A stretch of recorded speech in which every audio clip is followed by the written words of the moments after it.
la guerre va continuer. Ça sera une guerre atroce. Il y aura des milliers, si ce n'est pas des millions de morts.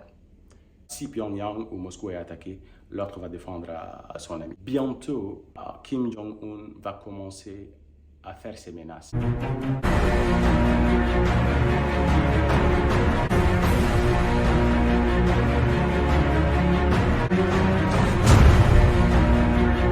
Il y a 4 ou 5 jours, j'ai fait une vidéo dans laquelle j'ai prédit que les États-Unis attaqueront l'Iran. J'ai aussi ajouté que ce sera une guerre atroce, une guerre qui va changer le destin de notre monde. Effectivement, 24 heures après, les États-Unis ont attaqué 3 sites nucléaires iraniens, Fordoï, Natanz et Isfahan. Le même jour, les autorités américaines nous ont fait savoir qu'ils ont atteint leur objectif et que si l'Iran ne riposte pas, eux, ils vont s'arrêter. Hier, l'Iran a attaqué à son tour la base américaine à l'Udayd, au Qatar. Mais après, les autorités américaines ont dit qu'ils étaient prévenus et qu'il n'y a pas eu de dégâts, surtout pas de pertes humaines. Aujourd'hui, il semble que les deux parties sont d'accord sur le fait que la guerre ne va pas continuer. Malheureusement, je suis là encore ici pour te dire que non, ils vont revenir, la guerre va continuer. Ça sera une guerre atroce. Il y aura des milliers, si ce n'est pas des millions de morts. Et ça va changer tout dans notre monde. Alors, j'ai bien voulu continuer dire comment ils vont procéder, mais je vais repartir encore expliquer quelles sont les raisons qui font que les États-Unis ne peuvent pas reculer de cette guerre. Il faut comprendre que les États-Unis n'ont jamais retiré le plan d'attaquer l'Iran de la table. C'était toujours là. Ils cherchaient seulement un bon timing. La dernière fois, dans la vidéo précédente, j'ai expliqué que les États-Unis ont commencé à préparer cette guerre pendant au moins 2 décennies. En 2002, ils ont organisé une guerre de simulation. Dans cette guerre de simulation, ce wargame, ils ont compris qu'ils n'ont pas de chance de vaincre ce pays du Golfe Persique. Mais quand même, maintenant, ils n'ont pas le choix que d'avancer. Alors, qu'est-ce qui fait que les États-Unis ne peuvent pas reculer et qu'ils sont obligés d'avancer dans cette guerre? La première raison, le premier facteur ou le premier acteur, c'est Vladimir Poutine, le président de la Fédération de la Russie. Pour certains, cet homme, c'est un criminel. Pour d'autres, c'est un grand leader, un grand homme d'État. Peu importe ce qu'on pense de lui, il faut savoir que nos enfants apprendront dans leur cahier d'histoire, des géostratégies, de relations internationales que Poutine, c'est le plus grand stratège de notre temps. Ils vont étudier sa biographie comme Napoléon, Bismarck ou Alexandre le Grand. Bien qu'il n'a pas été au front, pas tout le temps, il n'a pas fait de campagne lui-même. En février 2022, on s'est réveillé un bon matin, on a appris que la Russie a décidé de lancer une opération spéciale contre l'Ukraine. Il y a ceux qui l'appellent guerre, invasion, il y a d'autres qui l'appellent opération spéciale. Alors, quand il a lancé cette guerre, on a vu les États-Unis, leurs alliés l'OTAN.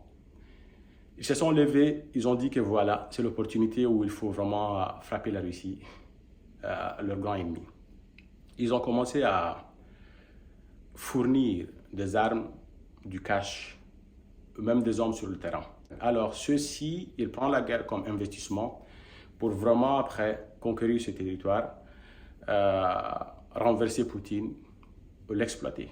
Et Poutine, de son côté, pour lui, c'est son territoire à lui qu'il va vraiment le reconquérir. On a vu cette guerre, elle a duré pendant des mois et des mois. Zelensky, du White House à l'Élysée, et puis chacun l'accueille. Après, les médias occidentaux, BBC, CNN, RFI, ils ont commencé à dire que oui, les hommes russes commencent à déserter, les soldats russes commencent à déserter le rang de l'armée. Bientôt, Zelensky va marcher avec son armée sur Moscou. On a tout appris. Des propagandes. Ils ont gelé une centaine de milliards de biens russes dans leurs banques.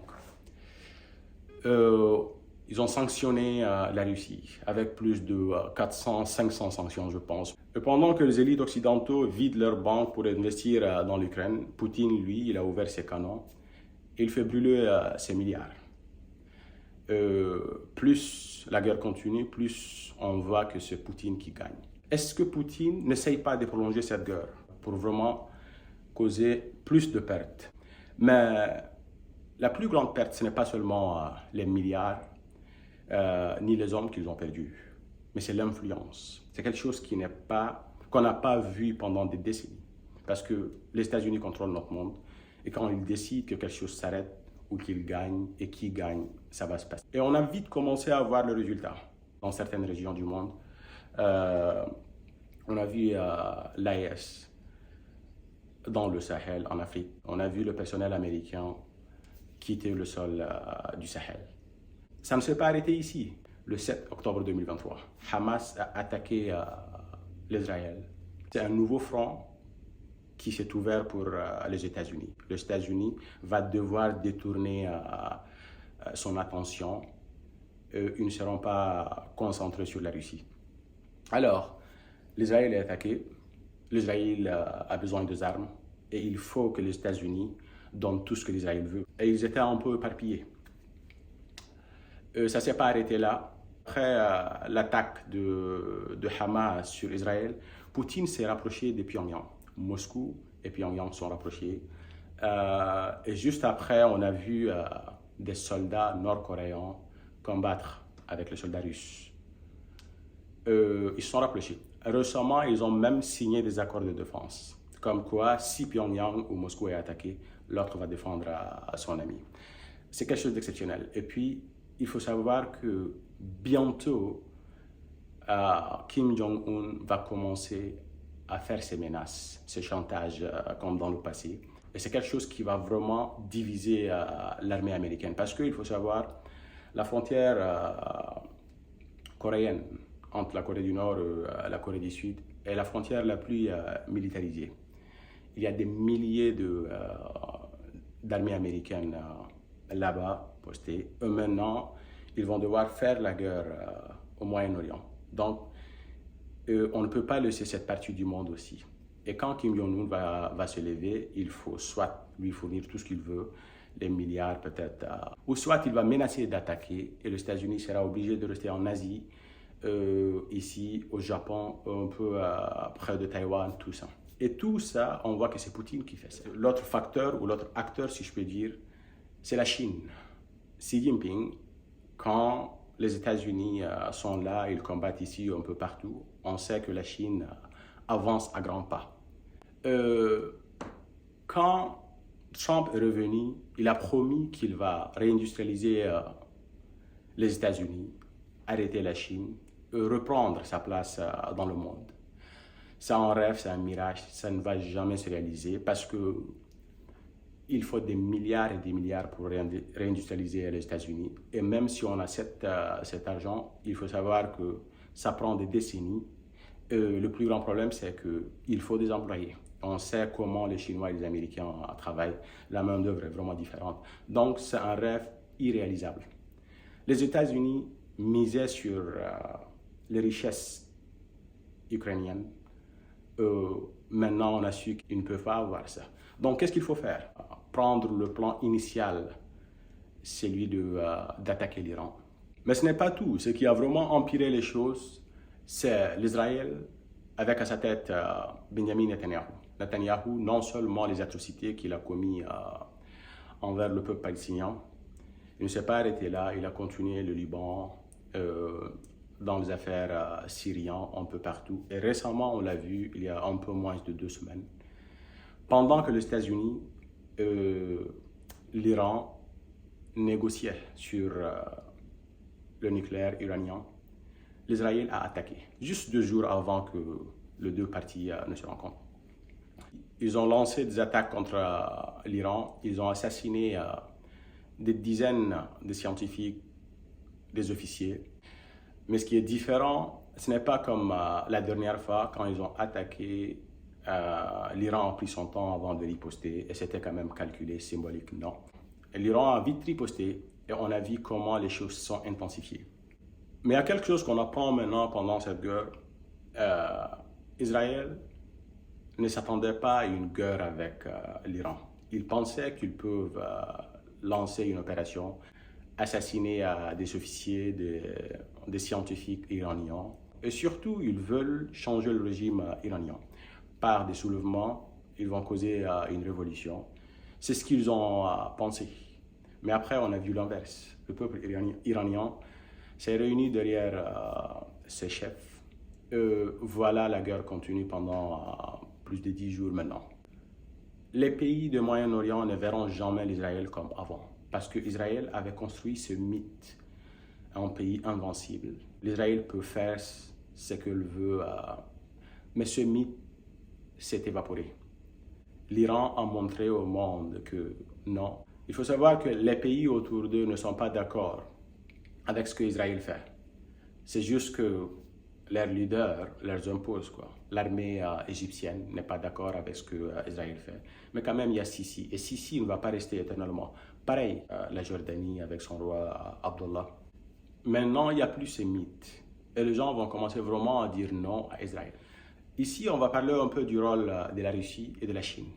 Parce que j'ai vu beaucoup d'analystes qui disent que la Russie et la Chine vont faire en sorte que cette guerre ne va pas continuer. Ils vont essayer de faire des médiations, revenir. Ce n'est pas vraiment ce que les dirigeants vont penser. Les élites ne pensent pas de cette façon. Poutine a intérêt vraiment à prolonger cette guerre. Les États-Unis, il faut savoir que c'est comme le bully, un tyran qui, s'il n'est pas occupé à faire la guerre, il va te faire la guerre. Donc, chacun, toute personne intelligente, veut vraiment détourner l'attention et s'occuper de ses affaires pendant que les États-Unis a fait ses guerres de l'autre côté. Pour la Chine, il faut savoir quelque chose. La Chine importe son pétrole, plus de 16-20% de pétrole de l'Iran. L'Iran fournit la Chine avec du pétrole. Maintenant, les États-Unis, quand ils vont attaquer l'Iran, ce n'est pas seulement parce que c'est un État non aligné, ils le considèrent dans cette région, et quand ils vont changer le régime, c'est ça leur but, c'est pas à cause des nucléaires, c'est des foutaises. Le but, c'est vraiment changer le régime iranien. Alors, quand ils vont le changer, non seulement ils auront quelqu'un qu'ils peuvent contrôler, mais qu'ils peuvent contrôler directement les minéraux, puis les ressources iraniennes. Comme ça, ils vont pouvoir bloquer la Chine. Non seulement ça, il y a la route de la soie de la Chine qui passe un peu partout en Asie, en Europe, et ça vient ici à Iran, Pakistan, tout ce coin. Mais maintenant, il faut savoir quelque chose. La Chine, bien qu'au tout début, ils ne veulent pas de cette guerre, ils veulent la paix parce que ça va impacter leur économie. Mais il faut savoir que quand les États-Unis vont se lancer dans cette guerre, la Chine aussi aimerait voir une guerre prolongée parce que les États-Unis vont brûler les ressources dans ce coin du monde encore. Ils seront bloqués ici et la Chine va profiter à tisser des relations, se développer diplomatiquement et économiquement pareil, quoi. Donc, c'est la Chine qui ne veut pas de cette guerre pour le moment, mais dès qu'ils vont se lancer, ils vont essayer de prolonger la guerre. On apprend récemment qu'il y a des cargos qui ont quitté la Chine, le nord de la Chine, à travers le Tadjikistan, l'Ouzbékistan de l'autre côté. Ils ont disparu dans l'espace iranien. Donc la Chine peut pourvoir, peut fournir des armements à l'Iran si la guerre est prolongée. Et là-dessus, il faut savoir qu'ils peuvent vraiment protéger l'Iran en termes de nucléaire. Ils peuvent leur offrir leur parapluie nucléaire, nucléaire umbrella. Comme ça, ils diront à Israël et les États-Unis que personne ne peut utiliser les armes nucléaires, sinon on va utiliser le nôtre aussi. Mais une chose est sûre, malgré que maintenant ils parlent de négociations, vite les États-Unis vont revenir. Peut-être ils vont prendre le temps de célébrer, commémorer le 4 juillet, mais ils vont trouver de prétextes pour venir attaquer l'Iran bientôt. Et on sait très bien que les États-Unis n'ont pas besoin de raisons pour faire la guerre. Et quant à la population américaine, dernièrement, ils ne font pas confiance, à leur gouvernement. Ils savent que le gouvernement américain ne part pas en guerre pour la paix. Ils peuvent essayer de voter des lois soi-disant que cette guerre ne va pas durer, ça ne va pas être une guerre prolongée. Et ils vont en finir avec le régime peut-être en quelques jours, quelques semaines. Et comme ça, ils peuvent convaincre ceux qui, dans le Sénat, le Congrès, sont contre eux. Mais il y a une chose, quand on parle de guerre, on sait très bien que les États-Unis, ils ont des bombardiers, ils ont des avions de chasse de 5e génération. Pourquoi ne pas juste bombarder l'Iran? Parce que l'Iran n'est pas comme l'Irak, l'Iran n'est pas comme la Libye. L'Iran a eu le temps de se préparer. Ils ont créé des axes de résistance un peu partout, au Liban, le Hezbollah, les Ansar Allah au Yémen, et même l'Irak. Sûrement, c'est un gouvernement qui n'a pas de problème avec les États-Unis, mais quand même c'est de Shia. Les États-Unis et l'Israël ont fait un très mauvais calcul. Ils pensent que dès qu'ils vont lancer des attaques, le peuple iranien va se soulever, il va renverser le régime iranien, ce qui ne va jamais se passer. Parce que les Iraniens ont appris de la bêtise irakienne, libyenne. Ils ont vu Kadhafi se faire massacrer dans les rues libyennes. Ils ont vu Saddam être pendu à Bagdad. Même l'opposition iranienne ne va pas aider les Américains ou les Israéliens à renverser le régime. Et leur problème est plus profond.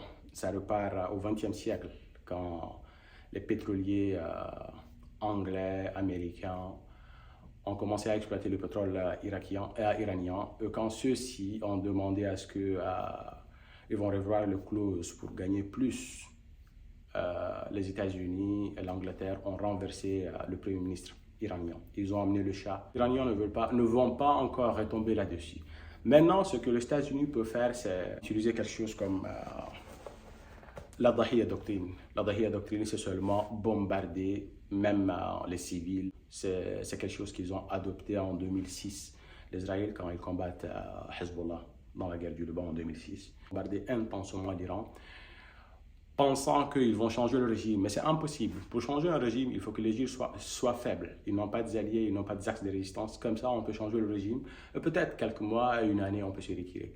Mais le régime iranien, ce n'est pas ce genre de régime. Quand on le change, il faut rester sur place parce qu'il a des alliés qui vont revenir et recommencer la même chose. Et il faut savoir aussi que l'Iran, c'est un territoire très grand. Et quand il s'agit d'envahir ou faire la guerre à ce genre de pays, il faut 1 million, 2 millions, voire même 4 millions d'hommes. Parce qu'ici, on a une population de 90 millions d'habitants au moins. Donc, les États-Unis ne peuvent pas seulement bombarder avec l'Israël et changer quelque chose. Ils vont devoir envoyer des troupes sur le sol iranien. Et ça va être une catastrophe. Dans la prochaine vidéo, on va parler de comment les choses vont procéder. Voir comment notre monde va évoluer. Merci.